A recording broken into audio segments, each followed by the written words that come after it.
सो यहाँ क्वेश्चन देख लेते हैं 110 क्या कह रहा है। How many of the following processes given below is are post fertilization events. इसका आंसर हमें बताना है।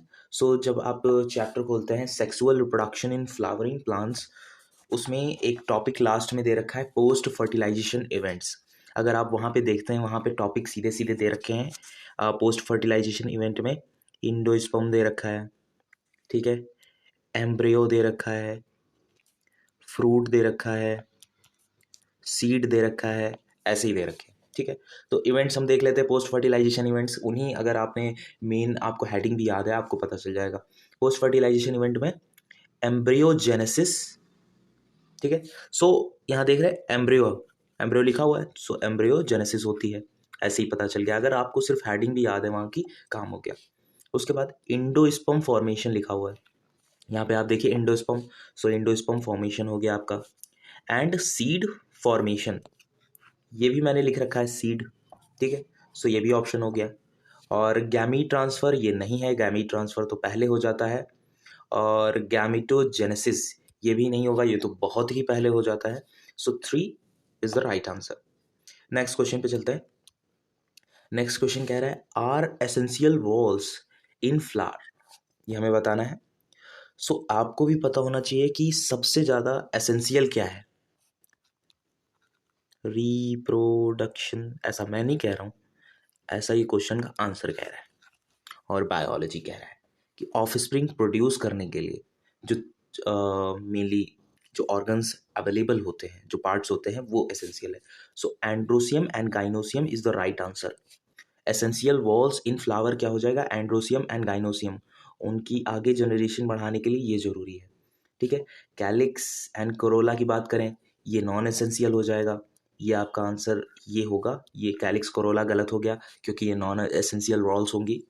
और कोरोला एंड्रोसियम सेम वैसे ही, कैलिक्स इसमें भी गाइनोसियम हो सकता है, कैलिक्स लेकिन नहीं हो सकता है, एंड्रोसियम हो सकता है लेकिन कोरोला नहीं हो सकता। तो सारे ऑप्शन गलत हैं, सिर्फ थर्ड वन सही है। नेक्स्ट क्वेश्चन पे चलते हैं।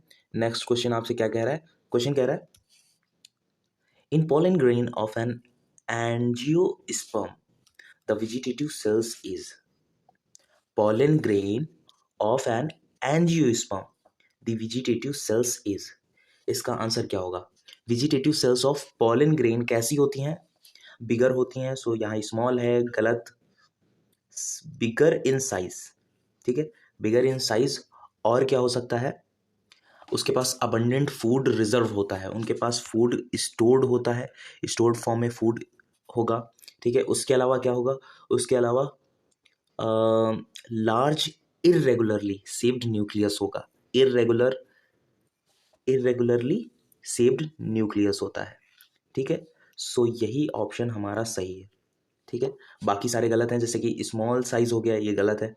डेंस साइटोप्लाज्म लिखा हुआ है और स्पिंडल शेप्ड वगैरह वगैरह, ये गलत हैं सारे, ठीक है। Third one is right. Next question पे चलते हैं। नेक्स्ट क्वेश्चन हमारा है 113। ये क्या कह रहा है, correct statement with respect to sporopollenin. इसके बारे में तो सभी जानते होंगे क्योंकि ये फेमस पॉइंट है बहुत ही ज़्यादा, ठीक है। मुझे करेक्ट पॉइंट बताना है विद रिस्पेक्ट टू स्पोरोपोलिनिन। देखते हैं कौन सा आंसर सही होगा इसमें। फर्स्ट पॉइंट क्या कह रहा है, it can with stand high temperature. हाँ जी सही है। स्ट्रॉन्ग एसिड एंड एल्कली, बिल्कुल सही, ये आंसर तो सही है। नेक्स्ट क्वेश्चन, नेक्स्ट पॉइंट देखते हैं क्या लिखा है। It can be degraded by the activity of proteases enzyme. Proteases enzyme क्या करता है, मेनली वो प्रोटीन को डाइजेस्ट कर देता है, प्रोटीन को डाइजेस्ट कर देता है। सो ये गलत होगा क्योंकि ऐसा कोई एंजाइम अब तक नहीं बना है जो स्पोरोपोलिनिन को डिग्रेड कर दे, ठीक है। सो ये भी गलत है। प्रोटीएज लाओ चाहे जो लाओ, कुछ नहीं होने वाला इसका। नेक्स्ट पॉइंट क्या कह रहा है, it is one of the most resistant organic material found in all vascular plant. Vascular plant ये भी गलत है। नेक्स्ट पॉइंट देखते हैं, present on both outer and inner layer of pollen cell wall. ये कहाँ प्रेजेंट होता है, ये प्रेजेंट होता है outer layer of cell wall में of pollen grain. So outer तो सही है, इनर आपका गलत हो गया, इनर लेयर नहीं होना चाहिए था। आउटर लेयर में प्रेजेंट होता है of pollen grain cell wall में, ठीक है, एक बार रिवाइज कर लें कि करेक्ट क्या है। करेक्ट स्टेटमेंट पूछा गया था विद रिस्पेक्ट टू स्पोरोपोलिनिन। सो ये हाई टेम्परेचर में विद स्टैंड कर सकता है, स्ट्रॉन्ग एसिड में एंड एल्कली में। ये पॉइंट सही है। नेक्स्ट पॉइंट क्या दे रखा था, degrade by activity of protease enzyme, तो ये गलत है क्योंकि ये किसी भी एंजाइम की एक्टिविटी से डिग्रेड नहीं हो सकता है। नेक्स्ट पॉइंट दे रखा था, it is one of the most resistant organic material, ये तो सही है, found in all vascular plants, ये गलत हो गया। उसके बाद पॉइंट दे रखा है, present on both outer and inner layer of pollen cell wall, so ये भी गलत हो गया क्योंकि ये सिर्फ आउटर लेयर में प्रेजेंट होता है of cell wall of pollen grain. इसको आप लिख सकते हैं यहाँ पे कि जो हमारा स्पोरोपोलिनिन होता है, ठीक है, present on outer layer of cell wall of pollen grain. ठीक है, नेक्स्ट क्वेश्चन पे चलते हैं, क्या दे रखा है नेक्स्ट क्वेश्चन, हाँ यहीं पे है। कह रहा है, a typical embryo sac in an angiospermic plant contains before fertilisation.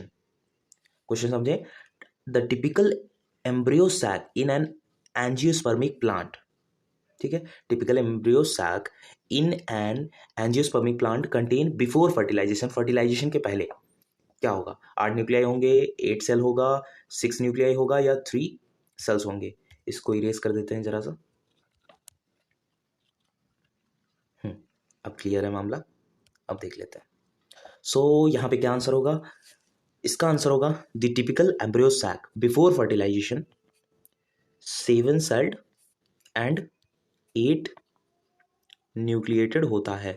बहुत ही ज़्यादा इंपॉर्टेंट है, कई बार पूछा गया है कि बिफोर फर्टिलाइजेशन, फर्टिलाइजेशन के पहले एम्ब्रियो सैक जो होता है इन एन एंजियोस्पर्मिक प्लांट, उसमें 7 सेल्ड और 8 न्यूक्लिएटेड होते हैं, 7 सेल्ड एंड 8 न्यूक्लिएटेड होते हैं।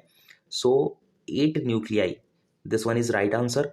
8 सेल ये गलत हो जाएगा, यहाँ पे होना चाहिए 7 सेल्ड, ठीक है। यहाँ पे 6 न्यूक्लियाई लिखा है, ये भी गलत है, 8 होना चाहिए।